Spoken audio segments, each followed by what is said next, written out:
Consider supporting this podcast on Patreon.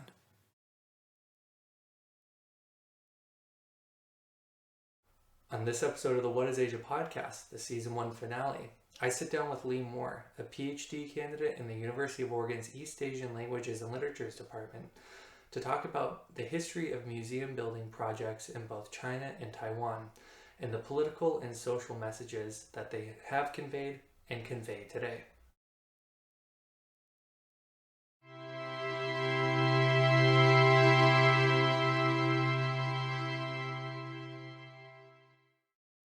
Right now. So Lee Moore, thanks for joining us. Thanks, Dakota. So first of all, you write about something that might not seem inherently political at first when you think about it, but there's something deeply political about this topic. So you talk about what specifically? So I look at museums in China and Taiwan, and I'm specifically interested in kind of how these museums discuss ideology, how they articulate different ideologies in both China and Taiwan. Let me just give you a brief example, or I guess not really an example, but a sort of history of Chinese museums. So in 1990, 1991, as China's kind of recovering from the Tiananmen Square massacre, China had about 500 museums in total. So a fairly small number of museums considering the size of the population. Today, China has 5,600, last I checked, 5,600 museums. So the rate of museum growth in China has been literally exponential. It's doubled every decade since 1990. And the reason for that has to do with the Chinese state increasingly seeing museums as a space where a new understanding of the nation and the state's ideology can be discussed. And that ideology is one that tries to link Chinese nationhood, membership to the Chinese nationhood with the CCP. So the CCP is understood to be sort of the vanguard of the nation. Previously, from 1949 to about 1980, the CCP understood itself to be not a national party so much as a party for a particular class that was the proletariat, the working class that comes out of Marxist ideals and Marxist understandings of history. But with 1980 and particularly 1989, that ideology, the sort of Marxism, has largely receded. It's still there. I mean, the country is still run by the Communist Party, but increasingly communism has less and less to do with the ideology that underpins the state. So my research looks at the growth in museums in China and how that is used to kind of talk about the Chinese nation and reconceptualize the Chinese nation. On the Taiwan end, my research actually sees something kind of the opposite movement happening. So Taiwan has a long history of museums, both during the Japanese colonial period before 1945, which my research doesn't touch on much, but the state of Taiwan, it's officially called the Republic of China, of course, is it's governed by a group that came over from mainland China in 1945, 1949, and they brought a lot of their museum practices along with one really huge museum, the most important museum in the Chinese world, that is the Palace Museum, the Gugong Boyuan. And that museum, from when it was set up in the 1960s on Taiwan. So the museum existed from the Palace Museum existed from 1925. It was opened October 10th, 1925.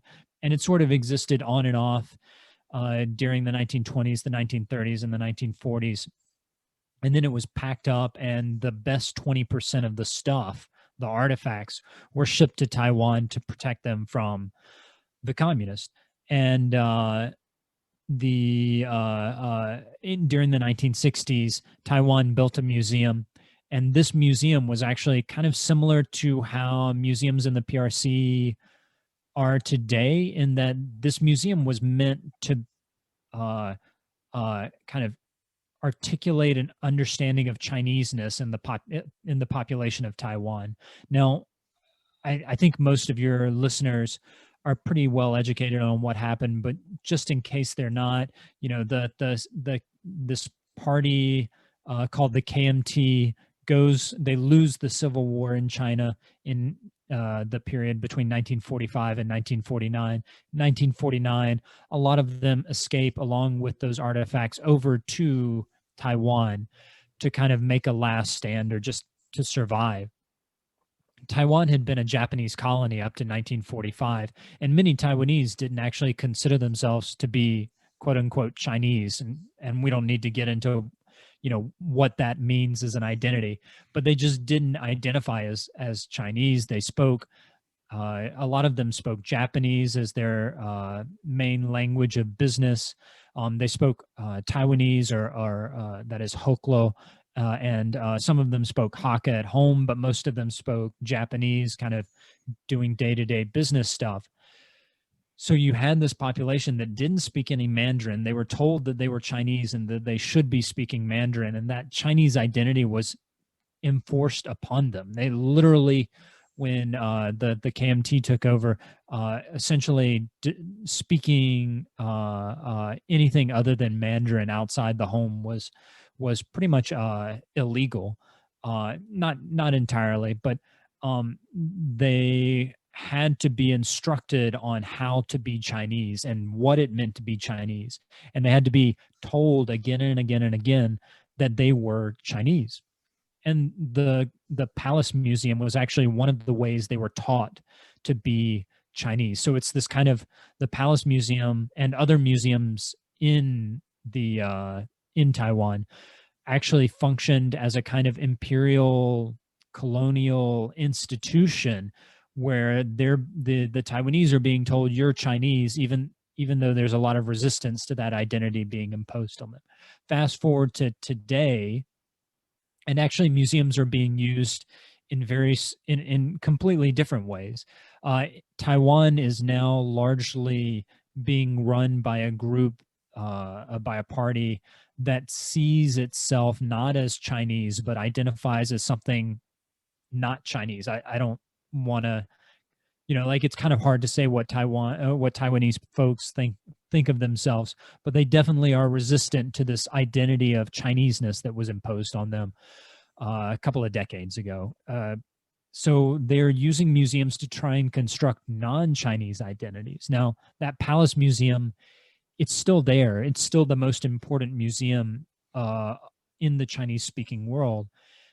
But they have constructed a separate Palace Museum that tries to put on display a bunch of stuff not from China. It's from across Asia. This is called the Southern Branch of the National Palace Museum, and it's set up outside of Tainan in sort of the heart of Taiwanese independence country.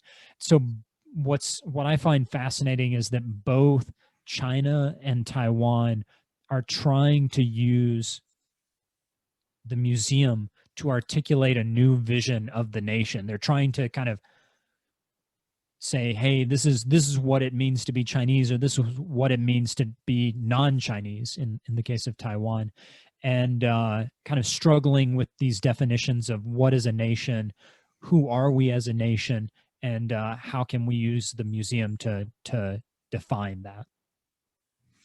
Yeah. So there's a lot that's covered in what you just said. Sorry, that was way too much, wasn't it? No. I appreciate it. It gives a really good cursory overview of exactly what you're driving at in your research. I want to go back just a little bit, because in one part of your research, you talk a little bit about how we can trace back the museum as we understand it today to the late Qing dynasty, if I'm quoting you correctly. Yeah. So what, so I guess first of all, how ubiquitous were these museums, and like who was attending these museums? I mean, was it this sort of was it as open to the public as a museum is today, where anyone can just walk up and go inside, or were there restrictions that prevented certain people from having access to these museums? Was it sort of a privileged occasion to be able to do this? Because it seems to me that if it's a political project that's trying to peddle a certain message, it would be something that's inviting to all. But I don't know if there were politics at play in that, and did that evolve over time? So yes, it did evolve over time. Yes, there were restrictions at a number of museums. Just to give you a sort of, so that was a great question, and I'll try and unpack different aspects of it. So the Chinese, the first instance of a Chinese person discussing a museum that we have extant right now is Lin Zexu, who your listeners may know is closely connected with the Opium War. He actually kind of, I don't want to say he started the Opium War, because I think that would be to place blame on him, when I think a lot of different parties, particularly the British, are to a certain degree responsible. But the Lin Zexu first took British opium and dumped it into the ocean, and that is the precipitating event that started the Opium War, that really kind of started modern China. Right before he's doing that, as he's preparing to take on the British, he actually is gathering information on the British and other Western countries who were trading in Guangzhou at the time.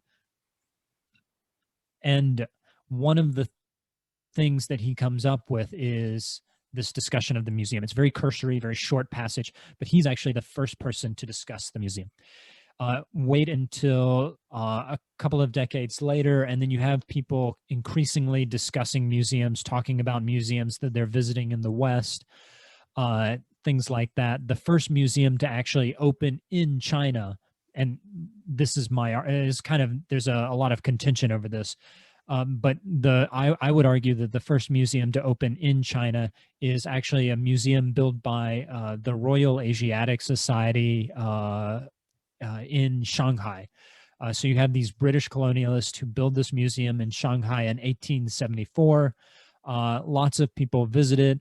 I don't know how many restrictions there were on that particular museum. I haven't been able to find any good evidence, but it's probably the most important museum in Chinese history, just because for probably for a while it was the only museum in existence.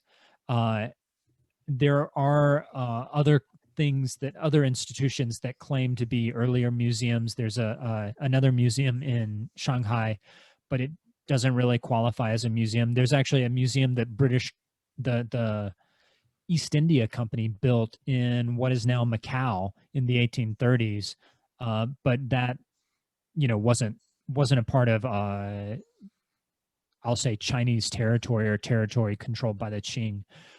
So this museum, which is just the Royal Asiatic Society's museum, is very important.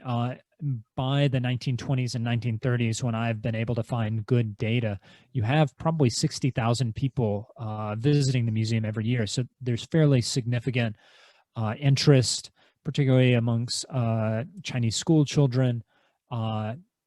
So there is quite a bit there in terms of attendance, but the records aren't super great.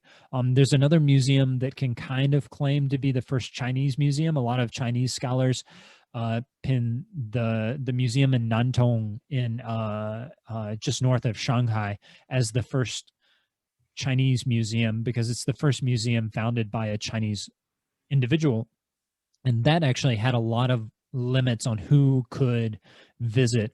It started out just as a museum where people from the teachers college that the museum founder Zhang Jian, he also founded a teachers college along with a bunch of other institutions. So he initially only allowed students to come to the museum, and then he kind of widened it slowly. He never actually in his lifetime opened the museum to the public.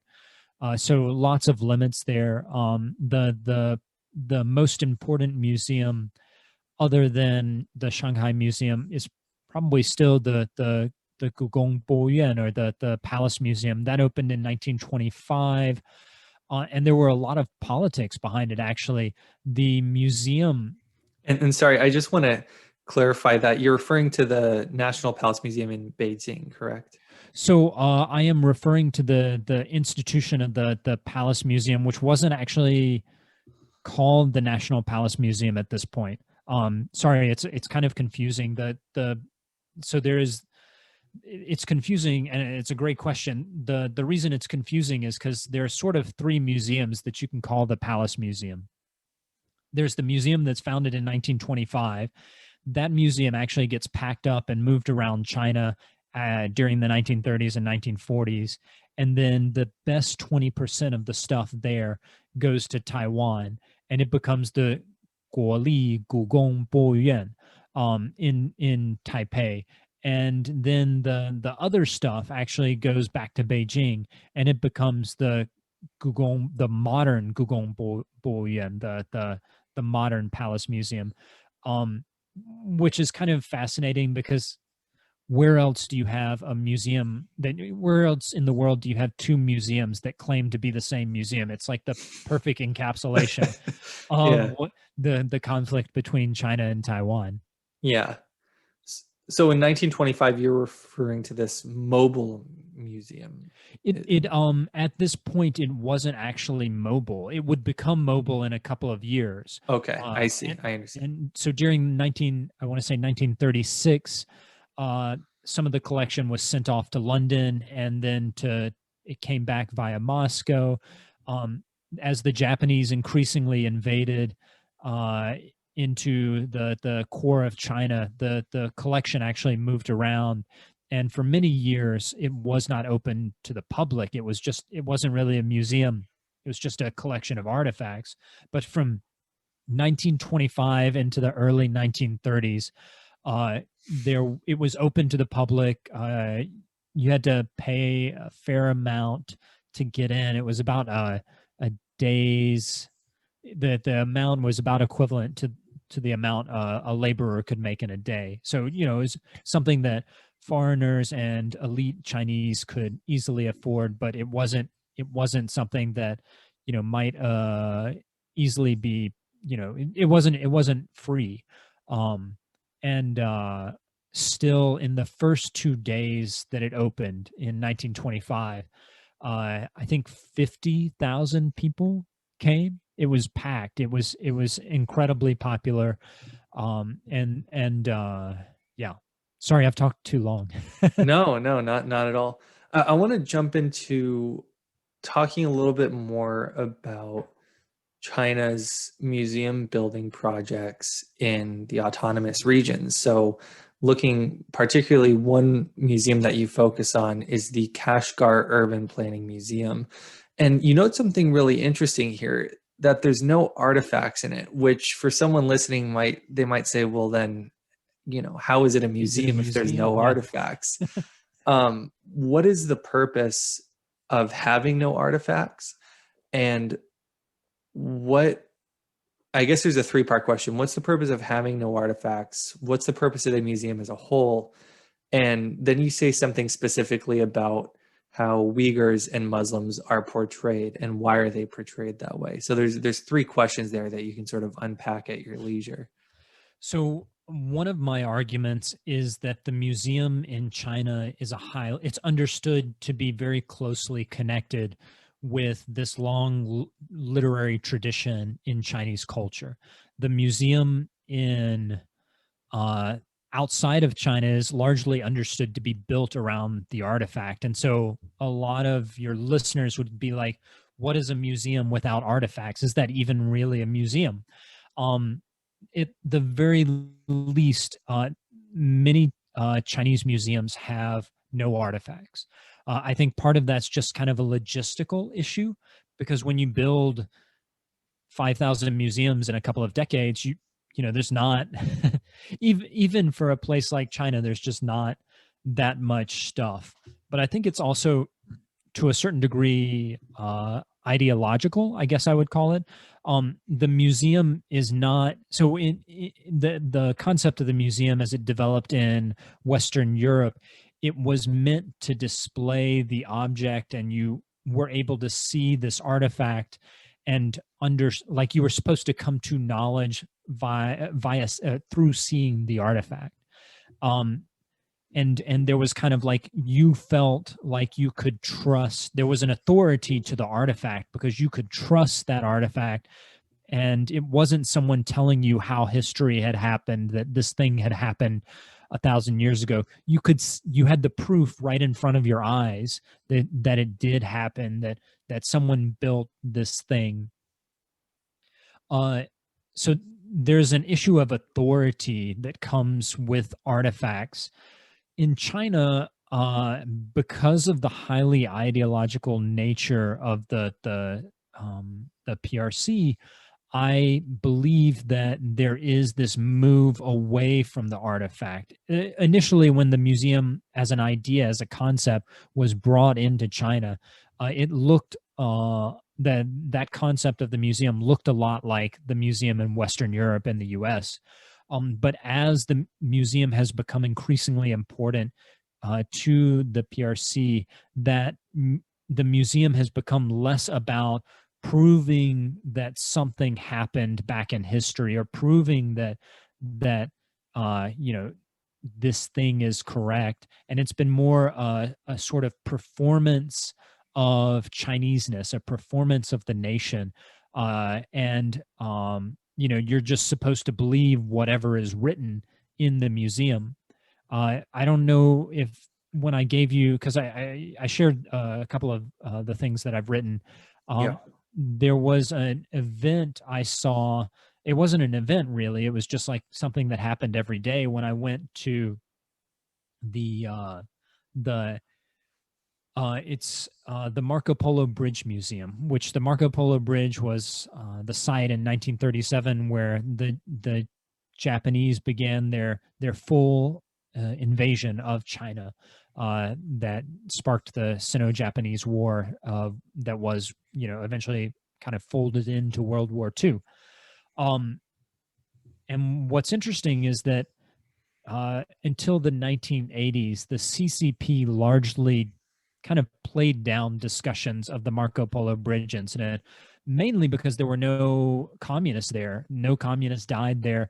And since from the 1949 to the 1980s, the main task of the CCP is to kind of valorize, to say, hey, look at how great the CCP was in saving China. And you couldn't do that because there was nobody in the CCP there who died at the Marco Polo Bridge battle. It was entirely the KMT, the party that would eventually escape to Taiwan. But since the 1980s, the idea of the CCP being distinct from the nation has increasingly fallen away. And the CCP is understood, like I said, to be the vanguard of the nation. And so because this museum, because this bridge, this battle represents the violation of the Chinese nation by the Japanese, as it's understood, you know, in contemporary Chinese context, it doesn't actually matter anymore that no one from the CCP was at the battle. You can have this huge thing that it connects Chineseness with the CCP. And the thing that I witnessed when I was there in August of 2018 was 3 young women swearing allegiance to the CCP while at the entrance to the museum. And this is apparently such a common occurrence that they actually maintain a couple of rolling poster boards with the Pledge of Allegiance to the Chinese Communist Party out in sort of the foyer of this museum. So this is interesting because before 1980, this museum was, or this bridge and the museum that was eventually built around it, starting in the early 1980s, the bridge was repressed because it was a sign of the nation that had nothing to do with the Communist Party. Now you have people coming to this museum and the bridge to celebrate their admission into the Communist Party. So there's this kind of role reversal that's gone on. One thing I would note is, I mean, going off topic just a little bit, I would say there's an element of both happening, because in my experience, having lived in China back in 2019, it seems that, Xi Jinping, especially, I mean, I would say all of the CCP leaders have this sort of, they bring history in some political or sentimental way, but I feel like Xi Jinping does this particularly so, referring to, for example, Zhongguomeng, the Chinese dream, which was pulled from a poem written during the Han Dynasty, or he talks about Yi Dai Lu, the One Belt, One Road, referring to the Silk Road. And one thing that I was told by people while I was studying there was that increasingly events such as the Long March, or the defeat of the Japanese and the eventually the KMT in 1949 have increasingly played into this fatalist, politicized history that, well, it was only inevitable that the CCP would come to dominate China. And so I feel like there's an element of maybe both happening, depending on what's politically expedient. Yeah, I totally agree with that. I definitely believe it's both party and nation, and that is actually kind of, I haven't figured out a good way to say that, but I think you said it much more eloquently than I have ever said it. It's that it's both party and nation, and that it increasingly you can't separate the two, right?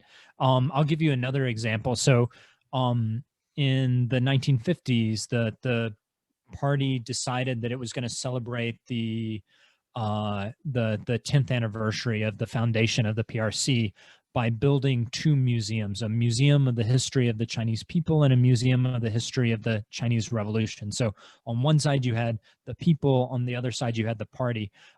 Eventually, because of money issues, they actually built those two separate museums in a single building, almost with two wings or two buildings attached to each other. It's kind of strange. But in 2007, those two museums were closed down, and they got rid of the two separate museums and pushed the two museums into the same unit. So now you have what's called the National Museum of China right there on Tiananmen Square, and it's not two separate museums as it was before. So in some ways that symbolizes the linking of the party to the nation, if that makes sense. Right. And actually, you mentioned Xi Jinping, Zhongguomeng. So do you know where he actually announced that? Where?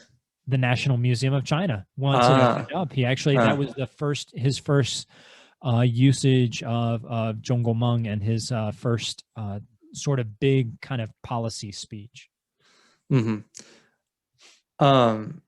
So jumping back into your topic briefly on the last question, I guess you've already answered it to some extent. What's the purpose of sort of emphasizing the Han migration into Xinjiang while sort of downplaying the history of Muslims and Uyghurs in Xinjiang? You answered it a little bit, but I don't know if you want to delve into that a little more before moving on to the next question. Yeah, I think I actually should do a better job. I thank you for bringing that back up. So this museum in Kashgar is interesting because, first off, It was built in 2011 and it's never been open to the public. Second, it is a museum in a city that's 83% Uyghur, 83.5% Uyghur, but it actually only uses the word Uyghur once, and it uses the word Islam none. No, there are no instances in the museum where it uses the word either Islam or Muslim. Now, this is a city, like I said, 83.5% Uyghur, and essentially all Uyghurs are Muslims, and you have a lot of other Muslims in the city. So I'd say it's probably about 90% Muslim. It has a section on the history of Kashgar, the present state of Kashgar, and the future of Kashgar. So you've got past, present, and future.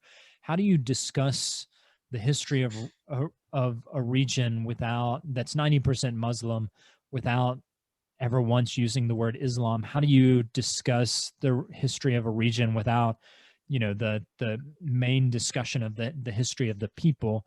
And my argument is that the museum, the Kashgar Urban Planning Museum, tries to cut out any discussion of local Uyghurs so that history, as it's constituted, as it's understood in the museum space, is entirely from the perspective of the Han Chinese who are being sent by Chinese emperors out to the region in order to dominate the region.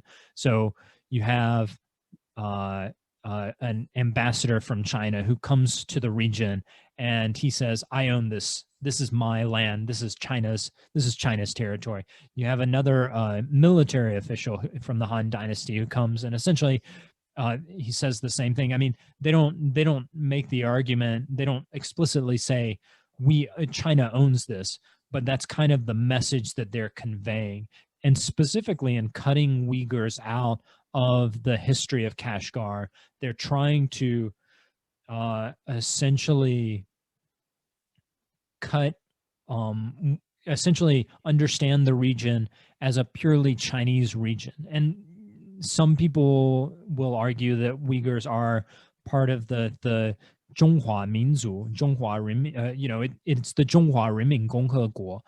That's the People's Republic of China in Chinese. And Zhonghua is a fairly broad kind of collection of ethnic groups. I've once heard it described as a multi-ethnic ethnic group, which doesn't make any sense. It's a contradiction in terms, but Yeah. it kind of gets at the tension that this museum and the larger situation of ethnic groups in China is trying to navigate. They understand this to be Chinese, but they don't. There's a question of what it means to be Chinese. Is being Chinese being Han Chinese? That is the being part of the ethnic group that makes up 92% of all of China, or is it being any member of an ethnic group that is a citizen of China? So it's a discussion, a question between, is China a racial nation, a nation in the traditional sense of the word, the sort of Westphalian sense that it should have a single language and a single group of people with a single history, or is it a multi-ethnic state that has multiple ethnic groups that speak multiple languages? And a lot of Chinese TV shows, text, try and say that China is this multi-ethnic nation, but increasingly, particularly under Chairman Xi, you have this turn towards a traditional national China that's built in almost entirely around this discussion of China equals Han Chinese. Right. And I think that is largely articulated under this notion of the Chinese dream. And so it almost seems like without either of us saying it, there seems to be a direct link between these museum projects and this notion of the Chinese dream. So it's an interesting connection, certainly. In the time that we have left, I want to talk a little bit more about you make a distinction between the museum projects that are happening in China and the museum projects that are happening in Taiwan, particularly Taiwan post 1987. What's going on there? So one of the things that one of the biggest discussions that's going on in the field of museum studies outside of China, is this question of the universal museum. So when you think of the sort of paradigmatic museums, you think of maybe the Louvre or the British Museum in London, and those museums display artifacts from all cultures or numerous cultures all around the world. And there is this claim in contemporary museum studies that this universality is just a kind of coloniality. That is, in taking all of these artifacts from these different groups and putting them on display in London or in Paris, you're taking away the subjectivity of those cultures, and you're also kind of claiming that the universal is located in London or Paris or some other quote unquote white cities. And you know, I don't have any opinion on that. My project doesn't touch on what's happening in London or Paris, so I'm not, you know, confirming or denying that.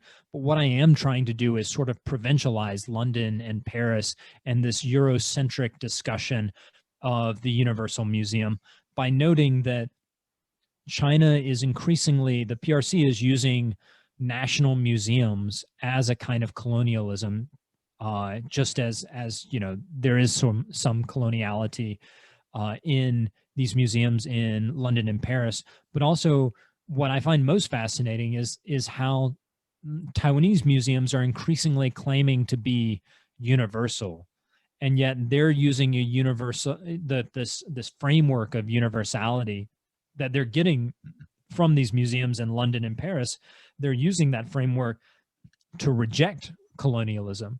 You know, they, as many Taiwanese see it, and this is particularly true of the people who are in charge of building museums in Taiwan in the post 1987 environment.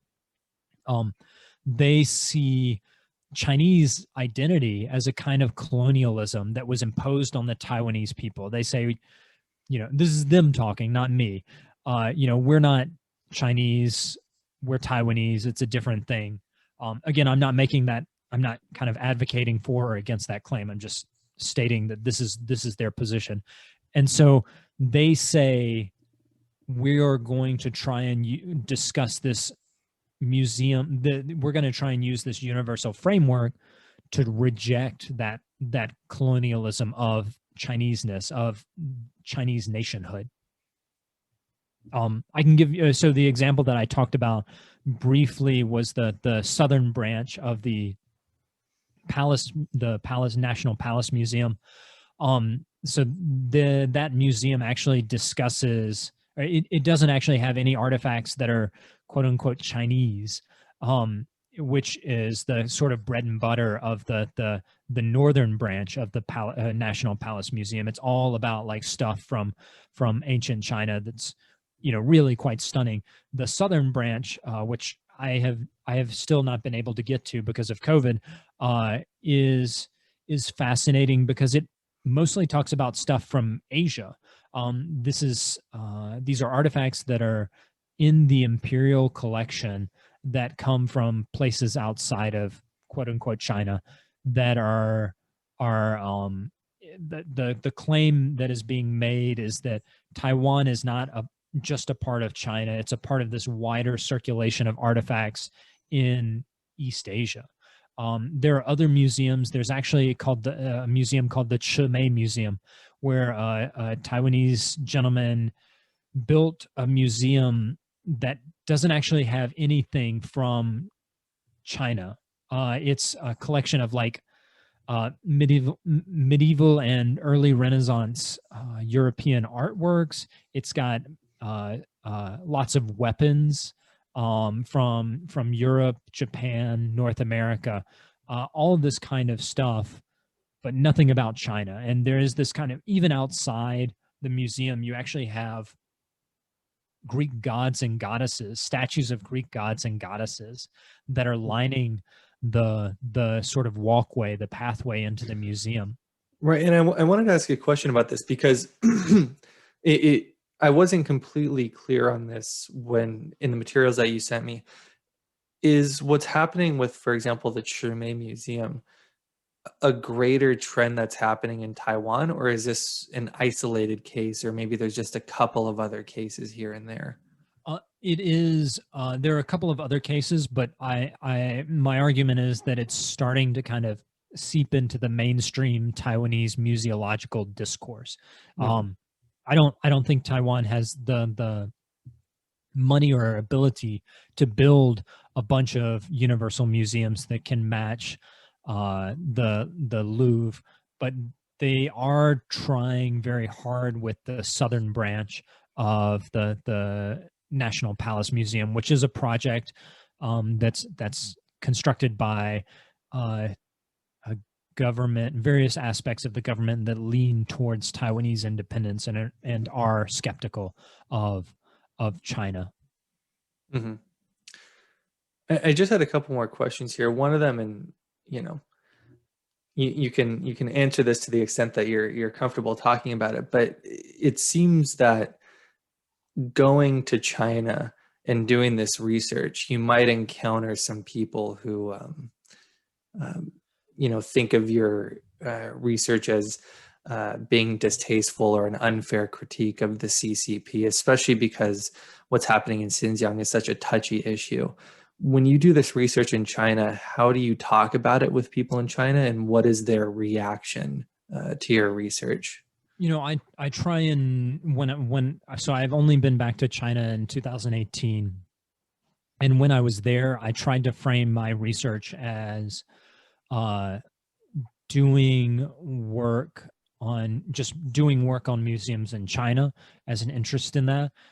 So without being with trying not to be duplicitous, but also trying not to kind of explain the full range of my project. It's tough because you have this authoritarian state that's increasingly cracking down on uh, academic freedom, and you don't I don't like being duplicitous. I would love to have that conversation with some of my Chinese colleagues, but it's increasingly hard to have that discussion, and there are questions about personal safety and other things that kind of come into play, and just the ability to do this kind of research if you're kind of discussing your angle and explaining every aspect of it.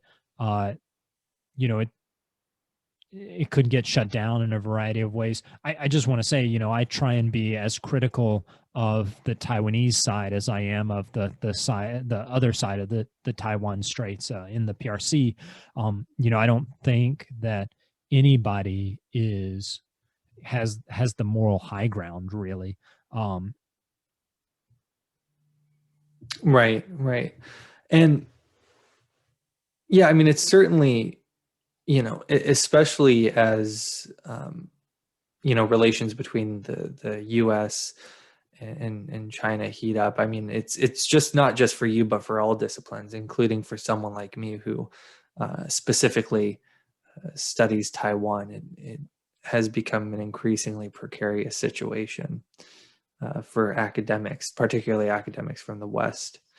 Um, so the question that I kind of want to ask to wrap everything up is um, sort of a general question, not necessarily pertinent to just your topic, but my question is, what do you think the purpose of history is? It seems like there's two camps here. One camp seems to say that, well, it's mainly being used as a tool in the world to promote nationalism, and the other camp, as far as I can tell, seems to be saying something to the effect of, well, we're using history as an institution to create good and productive civil subjects.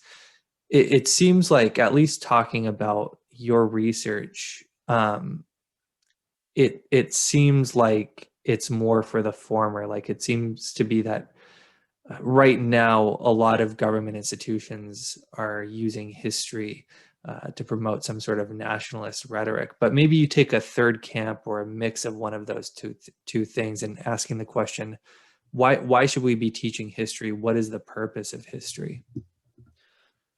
That's a great question. That's really, really hard to answer. Yeah. I would say I think history is always going to be ideological, and I think of it in terms of a museum. It's not like history itself lends itself to nationalism, just as no museum lends itself towards nationalism. But when you think about museums, you have a limit on how much you could display, what you can exhibit, and how much time visitors have to kind of to get that message that you're trying to inculcate into them. I think history is sort of the same way. We don't think of history as being kind of limited or boxed in, but there are economies of time that are there. Like, people only have so much time to read and so much time to learn. And so there is this tendency of all regimes, and this is true of China, Taiwan, the US, everybody wants to make history into something that supports their values. And I think that's natural. I think that's understandable. I also don't even know if that's actually a really huge deal. That it is constructing this this nationalism or whatever ideology it is that you find helps your regime. And I would say that the CCP from 1949 to 1979, 1980 really didn't rely that much on the history of China. I mean, it was always a factor in museums and discussions of history, but mostly the sort of nationalism that you see today was not really there, because they were talking about the history of the party and the history of particular classes. It wasn't so much about the nation. It was a very different ideology, but history was equally, if not more, used for these utilitarian purposes to support the party there.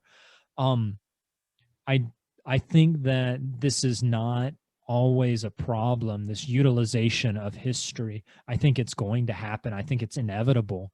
What I would say is that you have to have a kind of open scholarly community, a freedom of speech for journalists to go, hang on, wait a second, you just said that this thing happened, but you didn't talk about, you just said that, the CCP was great, but you didn't talk about, how these other horrible things that the CCP did. In the US, we sort of have, I mean, I think we have a fairly free academic and journalistic culture. And you increasingly today have these people who are criticizing ideologies of the past. I think particularly of the sort of debates over race and racism and statues today that we're having in the US. You can only have those debates because we have an open community, we have academic freedom, we have freedom of speech. So I think it's less, is history being misused? Sure, but every use of history is a misuse of history. What's important is that you always have this space to push back, this space to kind of reject whatever the hegemonic state, which all states are hegemonic. You have the space to push back against the hegemonic powers and say, but wait a second, hang on. That's, I think, the problem increasingly with the PRC. In the 1980s, you could push back against a lot. 1990s less. And today it's that freedom is that free space is increasingly diminishing, I would say. Okay, that I think is going to wrap us up for this episode. So thank you everyone for watching. It's like I said, the season finale. So we're going to be on a hiatus for about a month, and we'll be returning in April with new episodes. So thank you all for watching, and keep an eye out for the next new episode. Thanks, Lee, for joining us. Thanks so much for having me on, Dakota. All right. And we are done.